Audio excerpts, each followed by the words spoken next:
সবাই একটু কমেন্ট করে জানাবেন যে আমার সাউন্ডটা আপনারা ক্লিয়ারলি শুনতে পাচ্ছেন কিনা, সাউন্ড শোনা যাচ্ছে কিনা।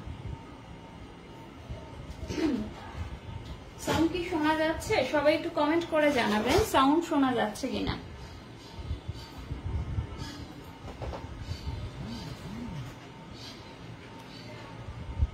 সবাই একটু কমেন্ট করে জানাবেন যে সাউন্ড শোনা যাচ্ছে কিনা। এবং পরিচিত যারা প্রাইমারি পরীক্ষা দিবে সবাইকে একটু ট্যাগ করবেন। আচ্ছা, বোর্ডের স্ক্রিন দেখা যাচ্ছে কিনা, ওয়েমার শিটটা আপনারা বুঝতে পারছেন কিনা, ওয়েমার শিটটা দেখা যাচ্ছে কিনা। আচ্ছা, অনেকদিন পর আপনাদের সাথে থেকে খুব ভালো লাগছে। যখন আমি এটা পুরোটা বুঝাবো আপনারা বোঝানোর শেষে ডান লিখে দিবেন, তাহলে আমার বুঝতে সুবিধা হবে যে ওই পার্টটা আমাকে ওই পার্টটা নিয়ে আর একবারও কথা বলতে হবে না। ঠিক আছে? তো যেহেতু কাল পরীক্ষা, আজকে সবার রিভিশন শেষ এবং সবাই চেষ্টা করবেন 11টার ভিতরে ঘুমিয়ে পড়তে। আপনারা যারা যারা এখন আছেন তাদের সবাই নিশ্চয়ই মানে দ্বিতীয় ধাপের পরীক্ষার্থী এমন নয়। কারা কারা দ্বিতীয় ধাপের পরীক্ষার্থী এবং কারা কারা তৃতীয় ধাপের পরীক্ষার্থী একটু লিখুন, দ্বিতীয় তৃতীয়। আমি একটু দেখি যে যারা আছেন কতজন আপনারা দ্বিতীয় ধাপের পরীক্ষার্থী এবং কতজন হচ্ছে তৃতীয় ধাপের পরীক্ষার্থী। আচ্ছা, প্রথমেই যেটা আমরা একটা ওয়েমার শিট দেখতে পাচ্ছি, এটা নমুনা ওয়েমার শিট প্রাইমারির জন্য নমুনা ওয়েমার শিট। সবাই একটু কমেন্ট করে জানাবেন যে কারা সেকেন্ড এবং থার্ড ধাপে। আচ্ছা, ঠিক আছে। দেখেন, প্রথমেই হচ্ছে যে আপনারা প্রশ্নপত্রে অলরেডি প্রথম ধাপের পরীক্ষায় দেখেছেন যে আমাদের সরকারি প্রাথমিক বিদ্যালয় সহকারী নিয়োগ পরীক্ষা 2000, এই যে ফাঁকা ঘরটা, এই ফাঁকা ঘরে হবে 20 মানে 20, কারণ আপনাদের প্রশ্নপত্রেই হচ্ছে 20 লেখা আছে 2020। ঠিক আছে? 2020 সালের পরীক্ষা এটি। তাহলে এখানে আমার কি হবে? 20 বাংলায় লিখতে হবে। কিসে লিখবেন? বাংলায়, কারণ এই আগে 20টা কিসে লেখা আছে? বাংলায়। এর পরের যে জিনিসটা সেটা হচ্ছে এই জায়গাটায় কি হচ্ছে বলাই আছে এ বক্সের মধ্যে কোনো দাগ দেওয়া নিষিদ্ধ। তার মানে এই বক্সে আপনারা কোনো দাগ দিবেন না। এবং নিচে দেখুন আরেকটি বক্স আছে আমাদের, সেই বক্সেও দাগ দেওয়া নিষিদ্ধ। এই বক্সে কিন্তু একটা গোপন নাম্বার আছে যেটা কম্পিউটার পড়তে পারবে, আপনারা পড়তে পারছেন না। তো এই বক্স এবং এই বক্স এখানে আপনারা দাগ দিবেন না। এই বক্স এবং এই বক্স যেখানে আপনারা দাগ দিবেন না। ঠিক আছে? তাহলে আমরা দুইটা বক্স দেখলাম যেখানে আমাদের দাগ দেয়া নিষিদ্ধ। এর পরের টপিকে আসি, বাংলাদেশ সম্পর্কে বাংলা ও ইংরেজিতে কি, বাংলায় 3টি এবং ইংরেজিতে 2টি বাক্য লেখো। বাংলাদেশ সম্পর্কে বলছে, এখানে আপনার শহর সম্পর্কে বলতে পারে, আপনার জেলা সম্পর্কে বলতে পারে, মুক্তিযুদ্ধ সম্পর্কে বলতে পারে। এখন কথা হচ্ছে যে এখানে প্রথম কথাটা যে বাংলায়, তার মানে এই যে ফাঁকা জায়গাটা আছে এই জায়গাটায় আপনি বাংলা লিখবেন। এই জায়গাটায় আপনি বাংলায় লিখবেন।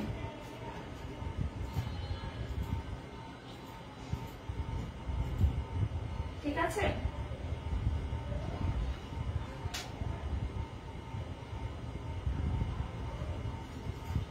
এবং বাংলায় খুব সহজ ভাষায় লিখবেন। যেমন বাংলাদেশ সম্পর্কে দিয়েছে, বাংলাদেশ দক্ষিণ এশিয়ার একটি দেশ, বাংলাদেশের ষড়ঋতুর একটি দেশ। এছাড়া আপনি বলতে পারেন 1971 সালে বাংলাদেশ স্বাধীনতা লাভ করেছে, কিংবা বাংলাদেশ সবুজ সমৃদ্ধ ভরা একটি দেশ বা সবুজ শ্যামল প্রকৃতির একটি দেশ। যে কোনো কিছু বাংলাদেশ সম্পর্কে জাস্ট তিনটা লাইন। ইংরেজিতে তারপরের কথাটা কি? ইংরেজিতে, তার মানে এই যে ডট ডট ডট ডট দিয়েছে তারপরে এই জায়গাটায় ইংরেজিতে লিখতে হবে। খুব সহজ বাক্যে লিখবেন, যে আর সম্পর্কেই বলা হোক খুব সহজ বাক্যে। ঠিক আছে? খুবই সহজ বাক্যে লিখবেন, কখনো কঠিন বাক্যে কিছু লিখতে যাবেন না।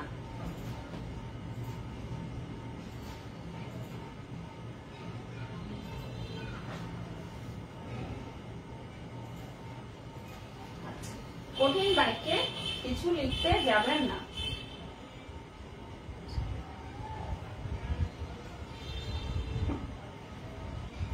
আচ্ছা, এরপরে হচ্ছে রোল নম্বর। এর পরের ঘরটি রোল নম্বর। এই পর্যন্ত সবাই বুঝেছেন কিনা একটু ডান লেখেন। পরের ঘরটিতে আমরা যাব।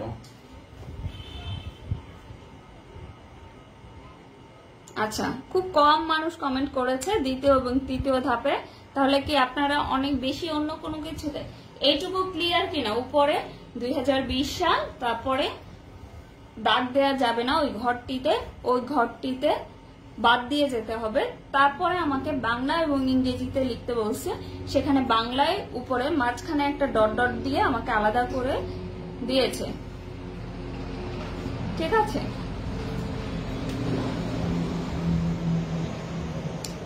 আর সবাই যারা তৃতীয় ধাপে পরীক্ষা দিবেন তারা লাইভটা শেয়ার করে রাখতে পারেন। পরীক্ষার আগে কিভাবে ওএমআর শিট পূরণ করবেন সেটা দেখে নিবেন। আর অন্যরা, আপনাদের পরিচিত কেউ যদি প্রাইমারি পরীক্ষা দেয়, তাই নিজের টাইমলাইন বা গ্রুপে শেয়ার করতে পারেন। আচ্ছা, নেক্সট হচ্ছে আমাদের বাংলায় রোল নাম্বার। এই ঘরটাতে আছে বাংলায় রোল নাম্বার। দেখেন, আপনার রোল আমি ধরে নিলাম, বাংলায় লিখবেন। ধরেন 2, 3, 4, 5।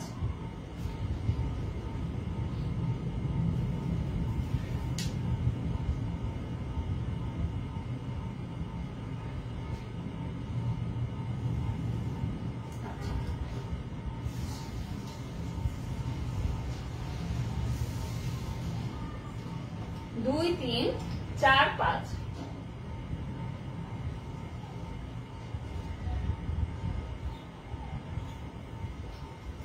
আমি আবার একটু লিখি, 2, 3, 4, 5, 6, 7, 8। ধরেন আপনার রোল এইটা। আপনি কিন্তু ঘরের ভিতরে বাংলায় লিখবেন, এটা কিন্তু ইংরেজিতে লিখবেন না। আবারও বলি, এখানে লেখা আছে বাংলায়, আপনি কিন্তু ইংরেজিতে লিখবেন না। এই ঘরের ভিতরে, এবং ঘর থেকে যেন বাহির না হয়, ঘরের ভিতরে থাকবে। এই যে 2, 3, 4, 5, 6 সব যেন ঘরের ভিতরে থাকে। ঠিক আছে, আমার যেন এরকম না হয় 2 লিখছি, এইভাবে 3 লিখছি, এরকম যেন না হয়। ঠিক আছে, তাহলে রোল নাম্বারটা আমার শেষ। এখানে যে বাংলায় রোল নম্বর লিখলেন, সেই একই রোল নম্বর এখানেও লিখবেন। এটাও কিন্তু ঘরের বাহির করা যাবে না, ঘরের ভিতরে। এখানে বাংলা, এখানেও বাংলায়, কারণ স্পষ্ট লেখা আছে রোল নাম্বার বাংলায়। এবং কখনোই দরকার হলে আপনি বারবার দেখে নেবেন, 2 সংখ্যা করে দেখে নেবেন, কিন্তু কখনোই এটা ভুল করা যাবে না। কি করা যাবে না? ভুল করা যাবে না। এবং সে অনুযায়ী গোল্লা ভরাট করবেন। কিভাবে ভরাট করবেন? ধরেন আপনার মনে কনফিউশন হচ্ছে বা আপনি টেনশনে থাকতেছেন, তাহলে একটা পেন্সিল দিয়ে কিংবা কলম দিয়ে একটা ফোঁটা দিয়ে নেবেন। আমি এই ঘরে একটা ফোঁটা দিয়ে নিলাম, ছোট্ট করে, এত বড় না, ছোট্ট করে একটা ফোঁটা দিয়ে নেবেন। 4, 5, 6, 7, 8। দেখেন আমি ফোঁটা দিয়ে নিয়েছি। ফোঁটা দিয়ে দরকার হলে আরেকবার মিলাবেন যে আপনি ঠিক মতো ফোঁটা দিচ্ছেন কিনা। আবারও বলি, কম্পিউটার কিন্তু আপনার ওএমআর শিটে যে ওএমআর মেশিনটা, সেটা হচ্ছে আপনাকে ওইভাবে আমাদের মতো পড়তে পারে না দেখে দেখে। ও লাইট ফেলে, সেই লাইটে ভেসে উঠে। তাই ভুল করা যাবে না, কোনোভাবেই ভুল করা যাবে না। কয়েকটা জিনিস আমি বলবো একটু পরে, কয়েকটা জিনিস ভুল করলে আপনার কিন্তু পুরো পরীক্ষাটাই বৃথা যাবে। যে কষ্টটা আপনি এতদিন করেছেন, সেই কষ্টটা আপনার নিঃশেষ হয়ে যাবে। ঠিক এভাবে পূরণ করবেন। আবারও বলি, দেখেন ফোঁটা দিচ্ছেন, ফার্স্টে যে কোনো জায়গায় ফোঁটা দিচ্ছেন, ওই ঘরটা একদম বাহিরে যে দাগটা আছে, সেই দাগটা ধরে একটা দাগ দিবেন। ঠিক আছে, এরকম যেন না হয় এরকম পূরণ করলেন, কিংবা বেশি করে এরকম পূরণ করলেন, এই ধরনের যেন না হয় যে বাইরে থেকে আরো 2টা ঘর চলে গেছে, কিংবা আমি কোনো মতে একটু আবার দেখা যাবে একটা ফোঁটা দিয়ে রাখছি, পূরণ শেষ। এই ধরনের কোনো কার্যকলাপ করা যাবে না, এবং কোনোভাবেই রোল নাম্বারটা ভুল করা যাবে না। মনে থাকবে আপনাদের? এইটুকু ক্লিয়ার সবাই? তাহলে একটু ডান লিখুন।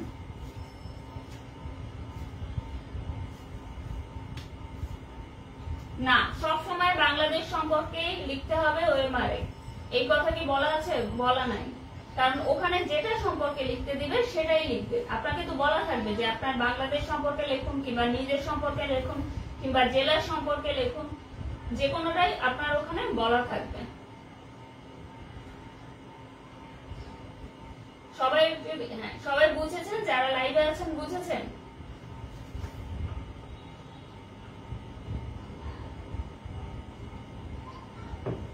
সবাই একটু লাইভটা শেয়ার করে দিবেন এবং নিজের টাইমলাইনে শেয়ার করে রাখতে পারেন।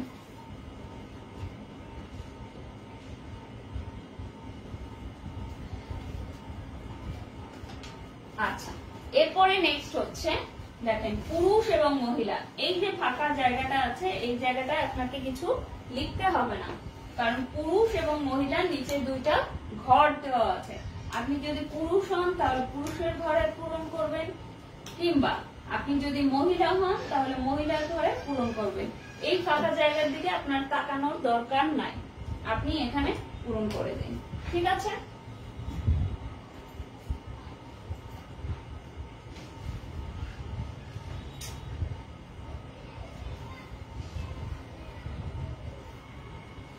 এইটুকু ক্লিয়ার।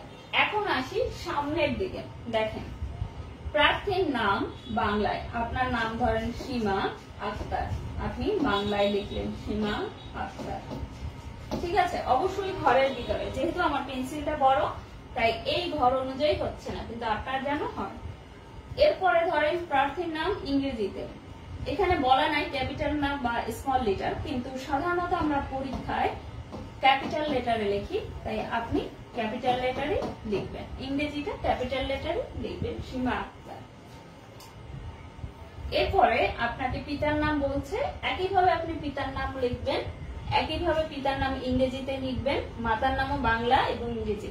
আবার বলি ইংরেজিটা, ধরেন আপনার মায়ের নাম রিমা আক্তার, ইংরেজিতে লিখবেন ক্যাপিটাল লেটারে। ঠিক আছে? ইংরেজিটা সবসময় ক্যাপিটাল লেটারে লেখার চেষ্টা করবেন। এরপরে হচ্ছে জেলার নাম, আপনার জেলা, যেটা আপনি অ্যাপ্লিকেশন করার সময় দিয়েছেন, যেটা আপনি অ্যাপ্লিকেশন করার সময় দিয়েছেন। আবারও বলি, হয়তো আপনারা কেউ কারো বাড়ি ঢাকা জেলায়, কিন্তু আপনি অ্যাপ্লিকেশন করার সময় আপনার জেলা দিয়েছেন টাঙ্গাইল। ঠিক আছে? কিংবা কারো টাঙ্গাইল বাড়ি, সে এখন ঢাকা থাকে, সে ঢাকা দিয়েছে। ঠিক আছে? যে জেলায় থাকেন সে জেলা দিয়েছেন, যে জেলা থাকেন সে জেলায় দিয়েছেন, তার মানে ওটাই আপনার এখন জেলা। অ্যাপ্লিকেশন করার সময় যে জেলা দিয়েছেন সেটাই লিখবেন। এরপরে হচ্ছে প্রার্থীর স্বাক্ষর। ধরেন আপনার যে স্বাক্ষরটা আপনি আপনার অ্যাডমিট কার্ডে করেছেন, কোথায় করেছেন? অ্যাডমিট কার্ডে। আপনি অ্যাডমিট কার্ডের দিকে তাকান, দেখবেন আপনার একটা স্বাক্ষর, ওই স্বাক্ষরের সাথে মিল করে আপনি আপনার এনআইডি মানে ভোটার আইডি কার্ডে যে স্বাক্ষর দিয়েছেন সেই স্বাক্ষরটা এখানে দিবেন না। এখানে কিসের স্বাক্ষর দিবেন? এখানে কিসের স্বাক্ষর দিবেন? এখানে দিবেন অ্যাডমিট কার্ডের স্বাক্ষর। ঠিক আছে? অ্যাডমিট কার্ডে যে স্বাক্ষরটা দিয়েছে। এবার আসি, এটা পক্ষ পরিদর্শক করবে, তাই এই ঘরে কিছু লিখবেন না। আর তারিখটা, যদি কক্ষ পরিদর্শক বলেন যে আপনারা তারিখটা লিখেন তাহলে তারিখটা লিখবেন, যদি কক্ষ পরিদর্শক না বলে তাহলে লিখবেন না, কারণ তারিখটা হচ্ছে কক্ষ পরিদর্শকের লেখার কথা। বেশিরভাগ পরীক্ষায় কক্ষ পরিদর্শক বলে দেয় যে তারিখটা আপনারা লিখে ফেলুন, তার মানে হচ্ছে তার অনুমতি থাকলে আপনি লিখে দিবেন, তার অনুমতি না থাকলে আপনি লিখবেন না। ঠিক আছে? সে যদি না বলে তাহলে লেখার দরকার নাই। এরপরে আসি নিচের ঘরে। নিচের ঘরে হচ্ছে সেট কোড। আবারও বলি, এই ফাঁকা জায়গায় আপনাকে কিছু লিখতে হবে না, ফাঁকা জায়গায় কিছু লিখতে হবে না। আপনি জাস্ট আপনার, যদি আপনার অ্যাডমিট কার্ডে বলাই থাকে সেট কোড কোনটা, তাহলে সেই, ধরেন আপনার সেট কোড বলা আছে মেঘনা, তাহলে আপনি মেঘনা পূরণ করবেন। যেটা আপনার অ্যাডমিট কার্ডে বলা থাকবে সেটাই আপনি পূরণ করবেন। ঠিক আছে? যেটা অ্যাডমিট কার্ডে বলা থাকবে সেটাই পূরণ করবেন। এরপরে হচ্ছে আপনার সবকিছু কিন্তু পূরণ করা শেষ। ভুল করবেন না কোথায়? রোল নাম্বারে। ভুল করবেন না কোথায়? পুরুষ বা মহিলা দাগাতে। ভুল করবেন না কোথায়? সেট কোড দাগাতে। এই তিনটায় যদি ভুল করেন তাহলে আপনার খাতাটা বাতিল হয়ে যাবে। একটু আগেই বলেছি যে এমন কোনো ভুল করা যাবে না যে ভুলে আপনার এই পরিশ্রমটাই বৃথা হয়ে যায়। এরপরে আসি, যখন পরীক্ষাটা শুরু হবে তখন আপনার ওএমআর শিট পূরণ করতে হবে। আমরা জানি প্রাইমারিতে 80 মার্ক এবং সেখানে 4টা সাবজেক্ট, প্রতিটা সাবজেক্টে 20 মার্ক করে। এখন প্রশ্ন তো আর বাংলা তারপরে ইংরেজি এইভাবে সিরিয়ালি থাকে না, প্রশ্ন এলোমেলো ভাবে, অর্থাৎ বাংলা থাকতে পারে, ইংরেজি থাকতে পারে, তারপর ম্যাথ, তারপরে সাধারণ জ্ঞান, যে কোনো কিছু থাকতে পারে। প্রশ্নটা পেয়ে সুন্দর করে কি করবেন, এক চোখ বুলায় নেবেন, খুব দ্রুত চোখ বুলায় নেবেন। আপনি অবশ্যই আমার মনে হয় টাইম ম্যানেজমেন্ট জেনে গিয়েছেন যে আপনাকে ম্যাথ করতে হবে নাকি ইংরেজি করবেন, আগে কোনটা কতটুকু সময় নিয়ে করবেন সেটা ভালো করে জান। আপনি যদি ম্যাথে ভালো হন, আপনি যদি চিন্তা করেন যে আগে ম্যাথ করব, অবশ্যই প্রত্যেকটা সাবজেক্টের জন্য সময় নির্ধারণ করে নেবেন, এখনই নিবেন। সময় নির্ধারণ ওই সময়ের ভিতরে শেষ করার চেষ্টা করবেন। আপনি যে প্রশ্নগুলো পারেন, মানে সহজ মনে হচ্ছে, সেগুলো দ্রুত পূরণ করে ফেলবেন এবং যেটা আপনি দাগান নাই তার পাশে একটা দাগ দিয়ে রাখেন যে এটা দাগান নাই, পরে আপনাকে খুঁজতে হবে না যে কোনটা আমি পাচ্ছি না খুঁজতেছি। এরপরে যেটা 70% বা 80% শিওর সেটা দাগান, যেগুলো একেবারেই শিওর না সেগুলো দাগানোর দরকার নাই, কারণ আপনি যেহেতু জানেনই না তাহলে আপনি দাগাবেন কিভাবে। কিন্তু আপনি যদি অপশন টেস্ট করতে পারেন 50-50, তাহলে আপনি দাগাতে পারেন। অপশন টেস্ট করতে পারলে সেক্ষেত্রে আপনি দাগাতে পারেন যে এইটা আমি অপশন বুঝি, এটা ওটার সাথে রিলেটেড, এটা ওটার সাথে রিলেটেড, তাহলে এগুলো হবে না, পরের গুলো হতে পারে। এবং অবশ্যই বৃত্ত ভরাট করার সময় আমি একটা বৃত্ত খ দাগাইছি ভুলে, প্রশ্ন স্কিপ হয়ে গেছে, আমি এই সাইডে দেখাই। ধরেন আপনি 44 নম্বর প্রশ্ন, কিন্তু আপনি ভুলে কি করছেন, 45-এর অ্যান্সার 44-এ খ দাগিয়ে ফেলেছেন। এবার যখন খ দাগিয়ে ফেলেছেন,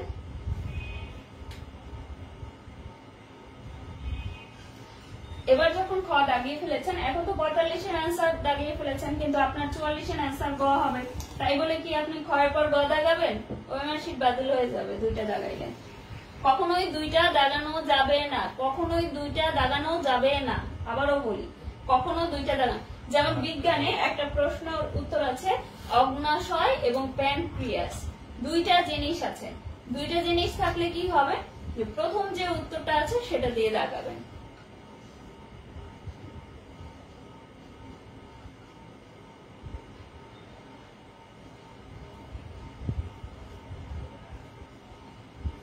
আচ্ছা, দুইটা কখনো দাগাবেন না, যদি কোনোটা ভুল হয়ে যায় ওটা ওভাবেই থাক, ঠিক আছে, ওটা কিন্তু আর কাউন্ট হবে না। আপনার ওএমআর থেকে গেলেও এই মার্কটা কাউন্ট হবে না, তাহলে আপনার দাগানোর দরকার নাই। দুইটা কখনোই দাগাবেন না, আপনি দাগাবেন কয়টা, একটা। আপনার যেটা ভুল হয়ে গেছে স্কিপ করে যান, পরেরটা আপনি ঠিক মতো দাগান। এবং গোল্লা একটু আগে বলেছি, গোল্লার মাঝখানে ফোঁটা দিলাম, বাইরে এতখানি নিয়ে নিলাম বা এরকম করে দাগ দিলাম, এই ধরনের করবেন না। গোলাটার বাইরের দাগটা নিয়ে সুন্দর করে একটা দাগ টেনে বড় করে ফেলবেন। সবাই ওএমআর বিষয়টা ক্লিয়ার কিনা? আর আপনাদের প্রত্যেকটা ভুলের জন্য কত কাটা যাবে আপনি তো জানেন, 0.25, অর্থাৎ প্রতি 4টা প্রশ্নে আপনার 1 মার্ক করে কাটা যাবে। প্রতি 4টা প্রশ্ন ভুল করলে আপনার 1 মার্ক, অর্থাৎ আপনি যদি সঠিক দাগান 42টা, আপনার ভুল যদি হয় 10টা, তাহলে প্রতি 4টার জন্য আপনার 0.25, 10টায় আপনার কাটা যাবে 2.50। তাহলে এই 42 থেকে 2.50 মাইনাস যাবে, ঠিক আছে? এভাবে আপনার মার্কটা কাউন্ট হবে। আরেকটা জিনিস, কেউ জেল পেন নিয়ে যাবেন না, কি নিয়ে যাবেন না? Gel pen, ball pen. আপনি ম্যাটাডোর নিতে পারেন, ইকোনো নিতে পারেন, অবশ্যই বল পেন দিয়ে লিখবেন। জেল পেন দিয়ে লিখলে কিন্তু হবে না, জেল পেন দিয়ে লিখলে হবে না, জেল পেন দিয়ে লিখলে হবে না। এইটুকু সবাই ক্লিয়ার কিনা? আপনারা?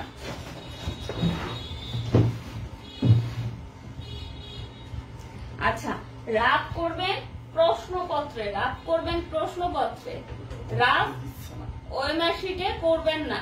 ঠিক আছে, রাগ করবেন প্রশ্নপত্রে, অ্যাডমিট কার্ডে রাগ করার দরকার নাই। এখন কিছু টিচার আছে যারা হয়তো রাগ করতে ঠিক মতো দিচ্ছে না বা করছে না, যদি এই ধরনের প্রবলেম হয় প্রশ্নে আপনি পেন্সিল দিয়ে রাগটা করে ফেললেন, সাথে সাথে আবার মুছে ফেললেন, যাতে টিচার ওটা বুঝতে পারে। ঠিক আছে, আর কোন প্রশ্ন আপনাদের আছে কিনা? এবং আমাদের প্রাইমারি সাজেশন যে বইটা, এই বইটা আপনারা কারা কারা পড়েছেন? প্রাইমারি সাজেশন বইটা আপনারা কারা কারা পড়েছেন? কারণ প্রথম ধাপে হচ্ছে এই বইটা থেকে সরাসরি 50টা, অর্থাৎ আমাদের প্রথম ধাপে এই প্রাইমারি সাজেশন থেকে 50টা প্রশ্ন কমন পড়েছে সরাসরি। এবং আশা করছি দ্বিতীয় ধাপেও যারা পড়েছেন তারা ভালো করবেন, এবং তৃতীয় ধাপে আছেন যারা, তারা বারবার এটা রিভিশন দেন, বারবার রিভিশন দেন। এবং আমাদের প্রাইমারি চ্যালেঞ্জ কোর্সে কিন্তু আমরা একবার পুরো সিলেবাসটা শেষ করেছি, এবং সেকেন্ড টাইম আমরা সাবজেক্ট ওয়াইজ রিভিশন দিয়েছি এবং মডেল টেস্ট। এবং আগামীকালকে আমি তৃতীয় ধাপে যারা আছেন তারা আবার 2বার রিভিশন হবে, তাদের জন্য যে সিলেবাসটা সেই সিলেবাসটা, এবং ডেইলি পরীক্ষা নেওয়ার ব্যবস্থা করেছিলাম। আমি দেখেছি যে এই ডেইলি পরীক্ষা দিতে যায়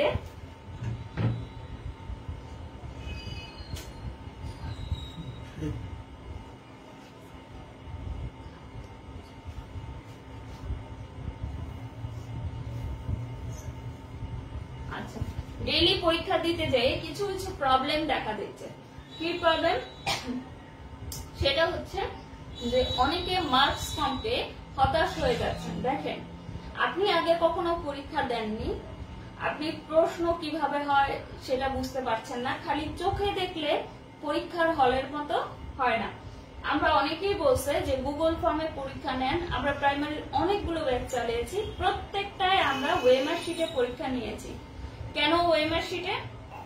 আচ্ছা, এই যে এই ধরনের ম্যাটাডোর বল পেন, এই ধরনের বল পেন ইউজ করবেন।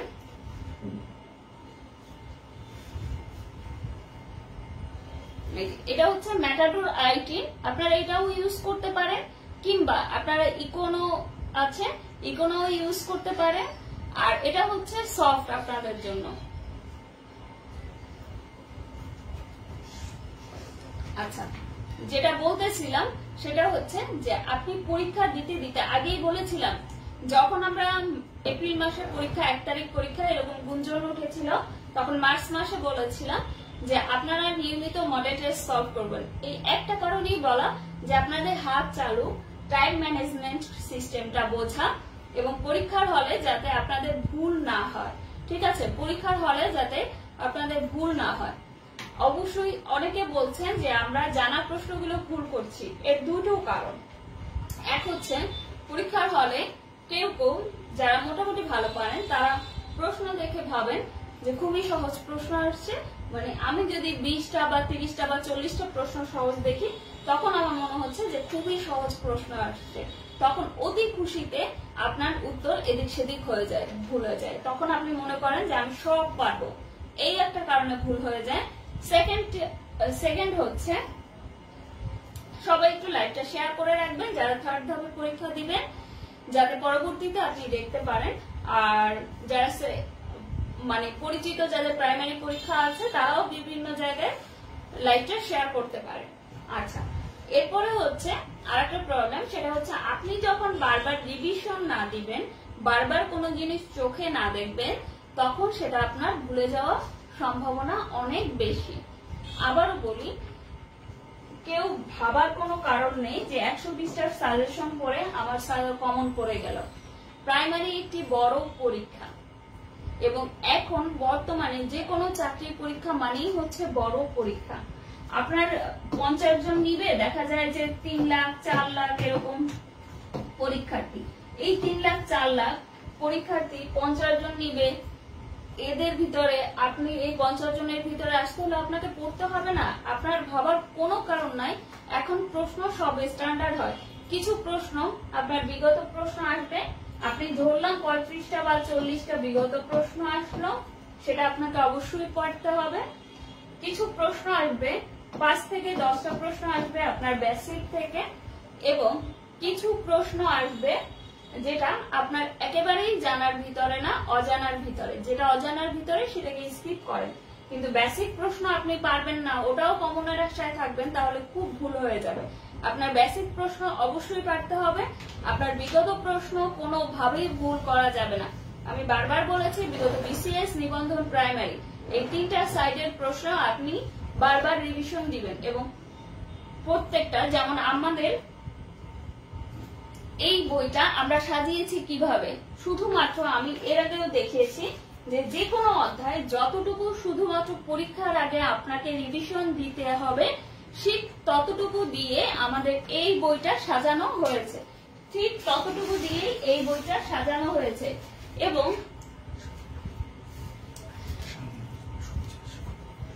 এটা থেকে 62 প্লাস আমাদের কমন এসেছে। এটা থেকে 62 প্লাস, এটা হচ্ছে প্রাইমারি গাইডটা, আমাদের প্রাইমারি গাইড, যেটা প্রথম ধাপে 62 প্লাস কমন এসেছে।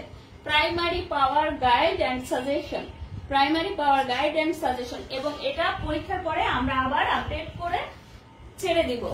এবং আমি মনে করি যে বাংলাদেশে আমরা প্রাইমারির ক্ষেত্রে এত সুন্দর বই, আপনারা লাইব্রেরিতে গিয়ে দেখলে বুঝবেন যে এত সুন্দর, এত গোছানো একটা বই নাই।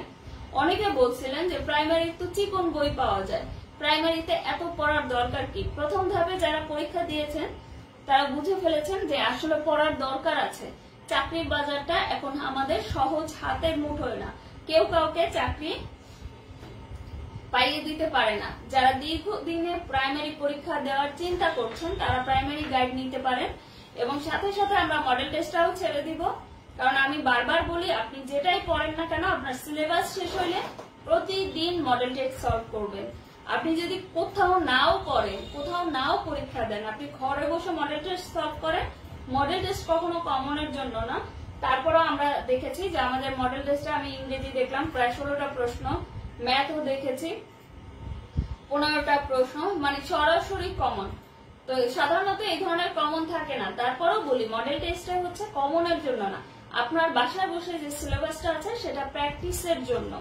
আপনার কোথাও ভুল আছে কিনা, কোথায় আপনার দুর্বলতা আছে, আপনি টাইম ম্যানেজমেন্ট ঠিক মতো পারছেন কিনা, কোন প্রশ্নে আপনি গুলিয়ে যাচ্ছেন, জানা প্রশ্ন আপনি বেশি ভুল করছেন কিনা, এই সব সমস্যাগুলো মডেল টেস্ট সলভে আপনারা চিহ্নিত করে।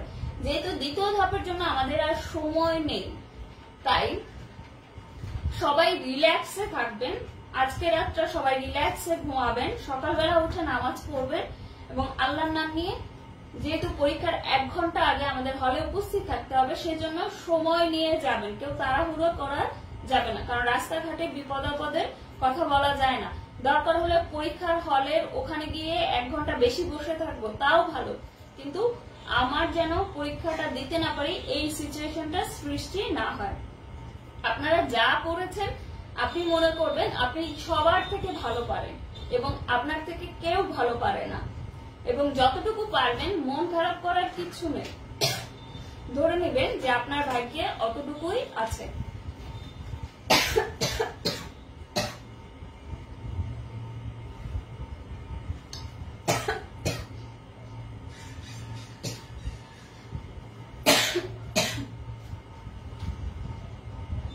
আচ্ছা, প্রশ্ন খুব বেশি কঠিন হয় না, প্রশ্ন খুব বেশি সহজ হয় না। প্রশ্ন কেমন হয়? প্রশ্ন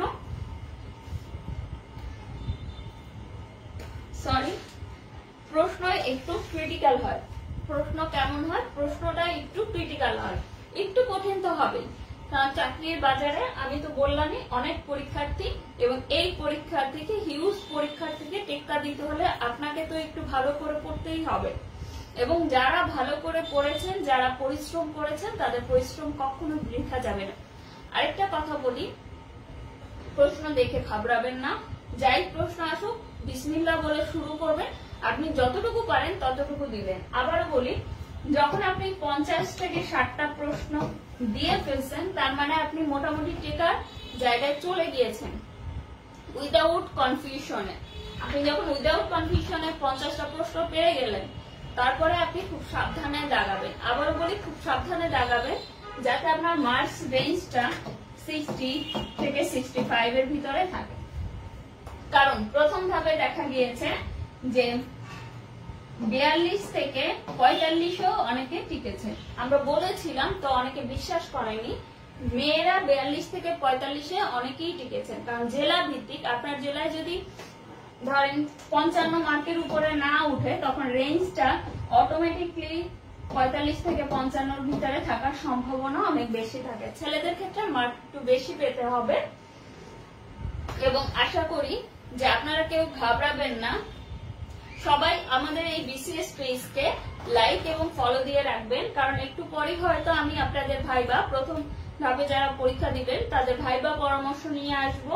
কারণ অলরেডি আমরা ভাইবা নিয়ে একটা ক্লাস করেছিলাম, এখন ভাইবা নিয়ে আরেকটু আপনাদের সাথে শেয়ার করব। আর কালকে পরীক্ষা সবার জন্য অনেক বেশি শুভকামনা থাকবেন, কেউ ঘাবড়াবেন না। সবাই পরিমিত পরিমাণে যতটুকু পারেন ততটুকুই আপনারা উত্তর করবেন। যে নিয়মগুলো বললাম সেই নিয়মগুলো একটু ফলো করবেন। এবং আবারও বলি, কেউ মন খারাপ করবেন না, কারণ চাকরি দিন শেষে শুধুই একটা চাকরি। এই চাকরি পাওয়াটা আপনার জন্য ভালো, সম্মানের, আপনার অর্থনৈতিক সংস্থান হবে, সামাজিক সংস্থান বাড়বে, মানে সামাজিক মর্যাদাটা একটু বাড়বে, আপনার পরিবারের মুখে হাসি ফুটবে, সেটা যেমন সত্য কথা। কিন্তু চাকরি না করলেও অনেক কিছু করার আছে, সেটাও সত্য কথা। তাই চাকরি না পেলে জীবনে কিছুই হবে না, এরকম ভাবার কোনো কারণ নেই। আর যাদের বয়স আছে তারা অন্য পরীক্ষা দিতে পারবেন। যাদের বয়স আছে তারা এই পরীক্ষায় না টিকলে হয়তো অন্য পরীক্ষায় টিকবেন। তো এটা নিয়ে কখনোই চিন্তা করবেন না, কারণ এরপরে হয়তো নিবন্ধন আছে, আমরা নিবন্ধন নিয়ে কিছু করার চেষ্টা করব। কারণ নিবন্ধনে হিউজ একটা নিয়োগ দেয় এবং ওই পরিমাণ নিবন্ধনে পাশই খুব কম করে। তো সেক্ষেত্রে আমরা নিবন্ধন নিয়েও কাজ করব। অনেকদিন আপনাদের সাথে আমি লাইভে থাকি না, একটু কম থাকি, আমার অফিস টাইমটা অনেক বেশি হয়ে যাওয়ার কারণে 8:30 9টা। তো এই জন্য হচ্ছে আপনাদের, তবে আমি চেষ্টা করব এখন থেকে আবার রেগুলার হতে আপনাদের সাথে। আপনারা খুব ভালো করে পরীক্ষা দিবেন, হতাশ হওয়ার কিছু নেই। লাইফে যা কিছু হবে সবকিছুই আপনার আমার ভালোর জন্য হয়। আমার কপালে যা ছিল না তা আমার জন্য ভালো ছিল না, এটাই ভাবা সবচেয়ে ভালো। এবং চাকরি পেলেই সবকিছু পাওয়া হয় এটাও ভাবার দরকার নেই। চাকরি পেলে ভালো, না পেলেও ভালো, সবাই মনে রাখবেন। তাহলে সবাই অনেক বেশি ভালো থাকবেন এবং সুস্থ মস্তিষ্কে, ঠান্ডা মস্তিষ্কে কালকে পরীক্ষা দিবেন। আর তৃতীয় ধাপের জন্য আমরা আরো কিছু করব, তৃতীয় ধাপ নিয়ে আরো কথা হবে। কিন্তু যেহেতু কালকেই আমাদের দ্বিতীয় ধাপের পরীক্ষার্থীদের ভাগ্য মোটামুটি নির্ধারণ হয়ে যাচ্ছে, তাই আপনারা যতটুকু পারেন ভালো করার চেষ্টা করবেন, বাকিটা আল্লাহর উপরে নির্ভর করবে। তো সবাই ভালো থাকুন, আল্লাহ হাফেজ।